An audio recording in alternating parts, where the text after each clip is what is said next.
Hi, welcome to another episode. Please hit the subscribe button and let's dive in. The statement Islam is the fastest growing religion in Europe swept many headlines in 2017 when Pew Research conducted a study of Europe's Muslim population. The study appeared in CNN, Time, and other European news outlets. The statement raises questions about integration and immigration policy in Europe. For years, it has been a hot-button issue. With cultural conflict, social and political upheaval is expected, and it's what we've witnessed. Scattered knife attacks, nationalist backlash, and many more caught in between. In recent years, the Muslim population has increased due to several factors, including refugees from the Syrian war, migration from other predominantly Muslim countries like Pakistan and Afghanistan, and higher birth rates among Muslim families. The overwhelming majority of Muslims possess peaceful intentions as they migrate, and many are fleeing from war-torn countries. Nonetheless, tensions seem to swell between European and Muslim communities. In 2 decades, Islamic terrorism has devastated the lives of several thousand in Europe, even while millions of wholeheartedly peaceful Muslims migrate there for a better life.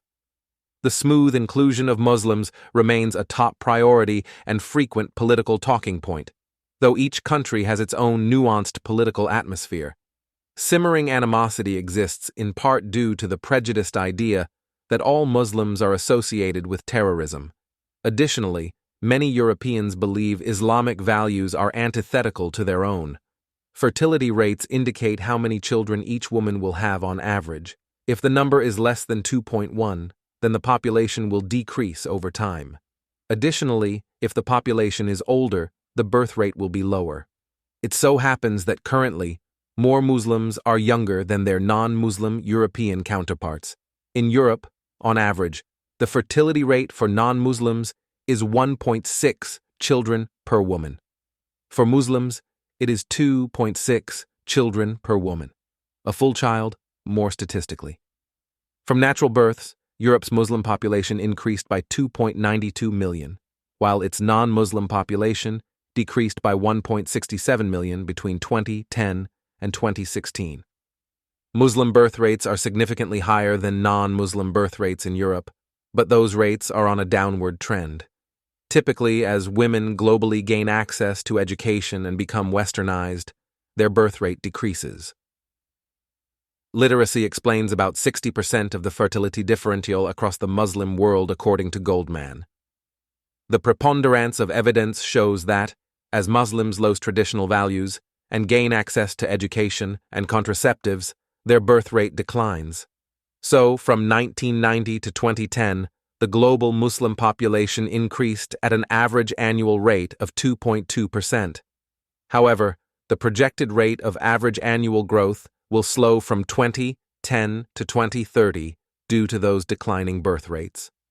Pew Research reports that while the global Muslim population is expected to grow at a faster rate than the non-Muslim population, the Muslim population nevertheless is expected to grow at a slower pace in the next 2 decades than it did in the previous 2 decades.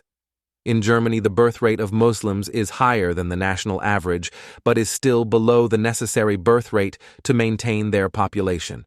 Birth rates are rapidly decreasing in even the most traditional Muslim countries. Afghanistan's fertility rate was 7.5 children per woman on average in 2000, which nearly halved to 4.3 to 2019. All things considered, the Muslim population will grow, but not at quite the shocking rate from birth rates, since Western cultural influence will probably slow it. A great deal of the growth in Europe comes from migration.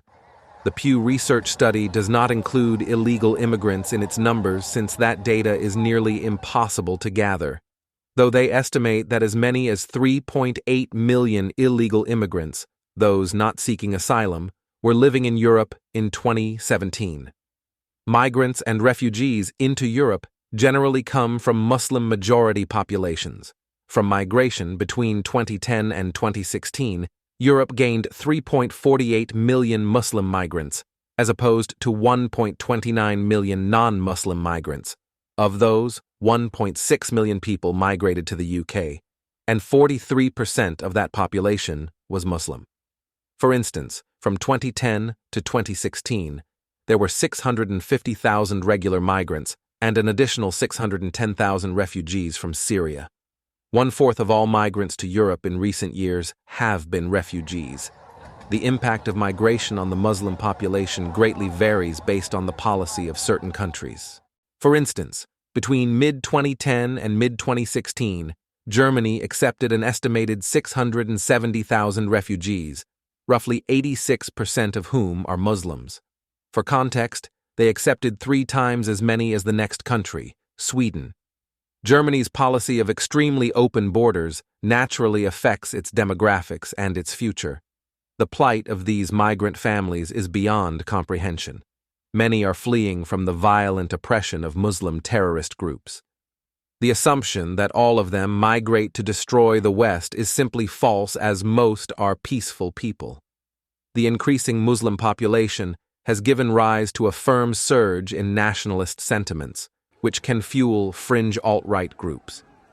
Most political conservatives take a more moderate position that sees a cultural threat in Islam. The recent rise of the Sweden Democrats is an example of the reaction to Islam's growth. This movement was previously a fringe group with roots in neo-Nazism. Now it takes more moderate positions, but reflects a backlash against the growth of Islam by advocating closed borders to non-neighboring countries.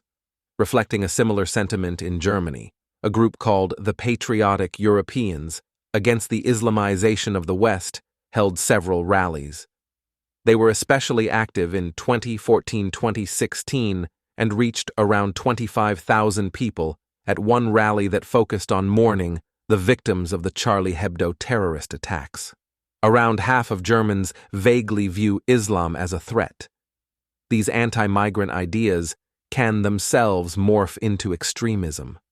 A self-described ethnocentric terrorist attacked mosques in Christchurch, New Zealand, in 2019 because he saw the Muslims as invading white, Western nations. In 2020, he pled guilty to murdering 51 Muslims and attempting to kill 49 others. He said that he first planned to make his attack in France. In the midst of this, there are legitimate concerns about Islamic extremism, especially with radicalized lone wolf attackers. Terrorism by individual Muslims also harms peaceful Muslims who become unfairly associated with terrorists. It's a horrible travesty that it only takes one person to commit Islamic terrorism and lead to so many tragic deaths. It is also accurate to say that Islamic terrorism persists in Europe as Muslims migrate, and in Germany, such terrorism is rising. In one government report from Germany in 2021, nearly 700 people are classified as potential perpetrators of terrorism, most of them due to religious fervor, and most are Muslims. There are 240 Islamists who are at large and could pose a serious threat. Interestingly, the article later indicates that political extremism is currently the greatest threat. Far-right extremism is the largest threat, with far-left extremism following close behind. None other than the right-wing populists, such as the National Front, now National Rally, in France, the Party for Freedom in the Netherlands, the Alternative for Deutschland in Germany, and all the other parties' core policy pledge is to restrict immigration, and particularly Muslim immigration. France has one of the most tense relationships with Islam because it claims to be an entirely secular nation while simultaneously holding the highest percentage of Muslims in Europe. In 2010, they banned full-face coverings with eye slits, niqabs, altogether in public places.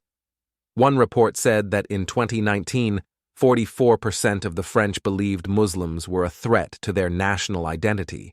The satirical newspaper company Charlie Hebdo, which frequently published offensive cartoons of Muhammad, was viciously attacked. Muslim terrorists killed 12 employees there in 2015. The Pew Research Survey in 2017 projected a trend of Muslim growth due to birth rates. If these countries continue to admit high numbers of migrants, both refugees and regular migrants, from Muslim-majority countries, It will undoubtedly lead to rising tensions as two opposing cultures clash. Thanks for watching, and see you again in another episode of World Formatics.